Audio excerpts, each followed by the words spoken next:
കെ-സ്മാർട്ട് പ്രവർത്തനരഹിതം. സർക്കാർ ഉടൻ പരിഹാരം കാണണം. Licensed engineers and supervisors association Panancheri പഞ്ചായത്തിൽ നിവേദനം നൽകി.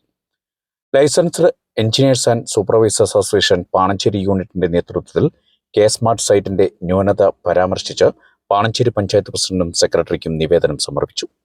വിഷയം അടിയന്തരമായി സർക്കാരിന്റെ ശ്രദ്ധയിൽപ്പെടുത്തണമെന്നാവശ്യപ്പെട്ടുകൊണ്ടാണ് നിവേദനം സമർപ്പിച്ചത്. 3 മാസക്കാലമായി കെട്ടിടങ്ങളുടെ നമ്പറിനും പെർമിറ്റിനും വേണ്ടി അപേക്ഷിക്കുന്ന സൈറ്റായ കെ-സ്മാർട്ട് ലൈസൻസുകൾക്ക് ഫയൽ സബ്മിറ്റ് ചെയ്യാൻ സാധിക്കുന്നില്ല. റൂൾ അമെൻഡ്മെന്റ് അപ്ഡേറ്റ് ചെയ്യാനായി പൂർണ്ണമായും നിർത്തൽ ചെയ്യുകയും അതിനുശേഷം 3 ദിവസങ്ങൾക്ക് ശേഷം തുറന്നു കിട്ടുകയും ചെയ്തു. എന്നാൽ റൂൾ അമെൻഡ്മെന്റ് കാര്യമായി നടന്നിട്ടുമില്ല. അതിനുശേഷം സിറ്റിസൺ ലോഗിൻ ചെയ്യുവാനോ പേയ്മെന്റ് നടത്തുവാനോ സാധിക്കുന്നുമില്ല. വാർഡ് വിഭജനത്തിന്റെ ഭാഗമായി വാർഡുകൾ ഉൾപ്പെടുത്താൻ വീണ്ടും സൈറ്റ് പൂർണ്ണമായി അടച്ചിരുന്നു. ഇപ്പോൾ സൈറ്റ് വാർഡുകൾ എല്ലാം വന്നെങ്കിലും നിലവിലെ വീട്ടു നമ്പർ മാറാത്തതിനാൽ ഫയൽ സബ്മിറ്റ് ചെയ്യുമ്പോൾ ബുദ്ധിമുട്ടുകൾ ഉണ്ടാകുന്നതായും നിവേദനത്തിൽ പറയുന്നു. പ്ലാൻ വരച്ചും പെർമിറ്റ് എടുത്തുകൊടുത്തും ഉപജീവനം നടത്തുന്ന സാങ്കേതികമായി വളരെ പരിജ്ഞാനമുള്ള ലൈസൻസുകൾക്ക് ഇത് വളരെയേറെ ബുദ്ധിമുട്ടുണ്ടാക്കുന്നു. ഇത്തരം കാര്യങ്ങൾ സർക്കാരിൻ്റെയും പൊതുജനങ്ങളുടെയും ശ്രദ്ധയിൽപ്പെടുത്തണമെന്ന് ആവശ്യപ്പെട്ടുകൊണ്ടാണ് licensed engineers and supervisors association Panancheri unit president Alvin വില്യംസിന്റെയും സെക്രട്ടറി ആൻഡ്രൂ റപ്പായുടെയും നേതൃത്വത്തിൽ നിവേദനം സമർപ്പിച്ചത്.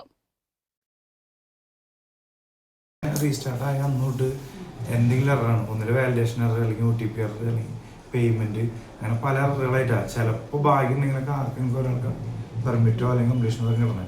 അപ്പോൾ നമ്മളുടെ അടുത്ത് നിരന്തരം വരുന്ന നമ്മുടെ അവിടത്തേക്ക് സാധാരണക്കാരായിട്ടുള്ള ആൾക്കാരാണ്. കെ-സ്മാർട്ട് എന്ന് പറഞ്ഞാൽ OTP എന്ന് പറഞ്ഞാൽ അറിയാത്ത ആൾക്കാരാണ്.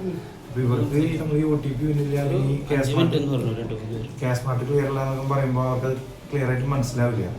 നമ്മളെ പ്രഷർ ചെയ്തുകൊണ്ടിരിക്കുക. എന്നാൽ ഇവിടെ ഇത്രയും പ്രശ്നങ്ങളുണ്ട്. അപ്പോൾ ഇത്ര ദിവസമായിട്ട് 2 മാസമായിട്ട് ഇപ്പോൾ നമ്മളൊക്കെ ലൈസൻസ് എന്ന് പറഞ്ഞാൽ ഈ ബിൽഡിംഗ് ഡ്രോയിങ് മെയിനായിട്ട് അതിൻ്റെ ഉപജീവനമായിട്ട് കഴിയുന്ന ആൾക്കാരാണ്. അപ്പോൾ ഇതൊക്കെ നമ്മളുടെ വരുമാനം പ്ലസ് നമ്മളുടെ പബ്ലിക്കിൻ്റെ പ്രശ്നങ്ങളും ഇതിലുണ്ട്. പിന്നെ ഇപ്പോൾ അപ്ഡേഷൻ കഴിഞ്ഞിട്ട് വന്നപ്പോൾ തന്നെ അമെൻമെൻറ്റിന് വേണ്ടിയിട്ടാണ് പുതിയൊരു റൂള് അമെൻഡ് ചെയ്തിട്ടുണ്ടായിരുന്നു. അതിന് വേണ്ടിയിട്ടാണ് അപ്ഡേഷന് വേണ്ടിയിട്ട് അവർ ക്ലോസ് ചെയ്തത്. റിവേഴ്സിൽ പെർമിറ്റ് എന്ന് പറഞ്ഞൊരു ഓപ്ഷൻ ഉണ്ട്. നമ്മളൊരു പെർമിറ്റ് എടുത്തു കഴിഞ്ഞാൽ നമ്മൾ നെക്സ്റ്റ് നമ്മൾ കൂട്ടി പണിയാണെങ്കിൽ റിവേഴ്സ് ചെയ്ത് പെർമിറ്റ് കൊടുക്കാന്നുള്ളൊരു ഓപ്ഷൻ. പക്ഷെ ഇപ്പൊ കുറെ കാലമായിട്ട് ഇല്ല. 2 മാസമായിട്ട് ഞങ്ങൾക്കും ഒന്നും ചെയ്യാൻ പറ്റില്ല. ഞങ്ങൾക്ക് ഇവിടെ ഫയൽ ഇവിടെ സബ്മിറ്റ് ചെയ്ത് കഴിഞ്ഞാൽ ഞങ്ങൾക്ക് പേയ്മെന്റ് മേടിക്കാൻ പറ്റുള്ളൂ. ഇവിടെ വരെ എത്തിയിട്ടില്ല.